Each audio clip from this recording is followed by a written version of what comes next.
In this video, we're going to talk about the calendar feature.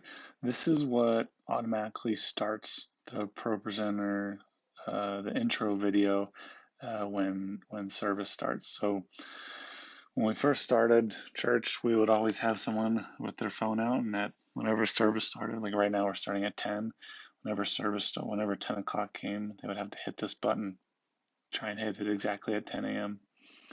Though now we use a feature called Calendar, which will start the video right when we want it to, based on the time of the computer, the clock on the computer, not based on someone making sure they remember to hit it. So the way you get there, the way you configure that is going to View and then Calendar. And all of these, you'll see on the left-hand side, all of our calendar events, if you will. And the list is pretty much flooded by this thing called Night Loop, which is essentially a promotional slide that we play Friday nights and Saturday nights on the big LED wall so that when people walk by, they can see it, essentially advertisement. And so those are scheduled for every Friday and Saturday night, so those go on forever. But the one we care about is called Start Worship.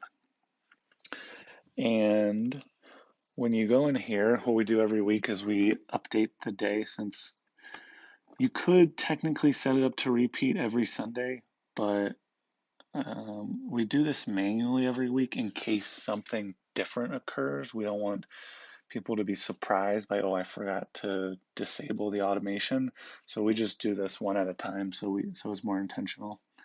And so let's see. So the next event, the worship experience we're setting up for is 2/6. So we're just going to go in here, set up for 2/6. And so this is also historically, we've been starting these videos at 10 a.m., but what we want to do actually is start the first song at 10 a.m. And so we want to start the video at a time in which will allow the video to end at 10 a.m. And so to know how long the video takes, you can look down here and you can see it's 47 seconds, 47.65 seconds. So we're going to round that down. Always, in this case, I think we're always going to round that down to 47 seconds. And then so we need to take 47 seconds off of 10 a.m.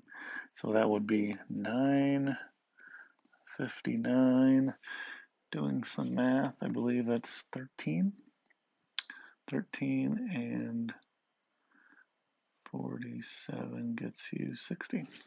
Yeah, that should work. And we're not going to repeat, like I said. And then the other thing you need to do is tell it which presentation to start at this time. So if you look up here in the top left corner on the playlist list, you can see this little calendar icon. That tells me that the calendar, the action here is configured on a presentation on this January 30th playlist. So we're going to go in here.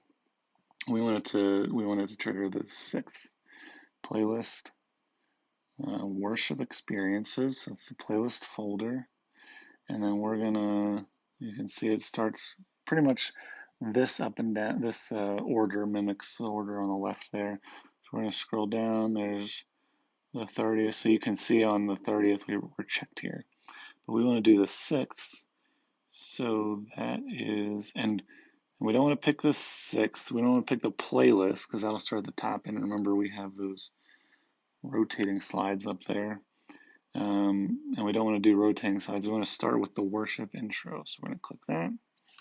If you wanted to, you can test it and prove that it's going to start. We're on the 6th, we're on that one. And the last thing, very important, this checkbox for calendar enabled has to be checked. You could have all the fanciest actions set up here. If this is checked, if this is unchecked, it's a global disable. So you just have to make sure this is checked. You want to check on that check every week. And that is all you need to know about calendars.